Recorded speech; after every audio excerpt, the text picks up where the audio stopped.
Welcome to the Salmon Runs YouTube. Enjoy the video. In this video, I will explain how to play Cuphead on Xbox. First, you'll need to acquire the game. You can purchase it digitally through the Xbox store, or if you prefer a physical copy, simply insert the game disc into your console. Make sure your Xbox is connected to the internet to download any necessary updates or additional content. Once installed, you're ready to dive into the challenging world of Cuphead. Getting started with Cuphead's controls is straightforward. You'll use the left stick to move your character, Cuphead, or Mugman around the screen. The A button is for jumping, and you can double jump for extra height. To attack, hold down the X button to continuously fire your weapon. The B button allows you to dash, which is crucial for avoiding enemy projectiles. Remember to parry pink objects by jumping and pressing again.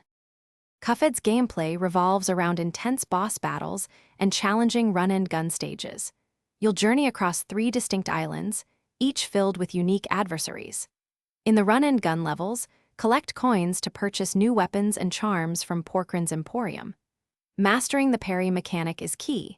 Successfully parrying pink objects fills your super meter, allowing you to unleash devastating super arts against your foes.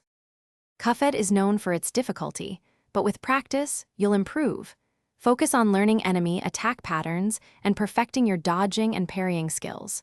Don't hesitate to try different weapon and charm loadouts to find what works best for each boss. If you're struggling, consider playing with a friend in local co-op. 2 players can make a big difference.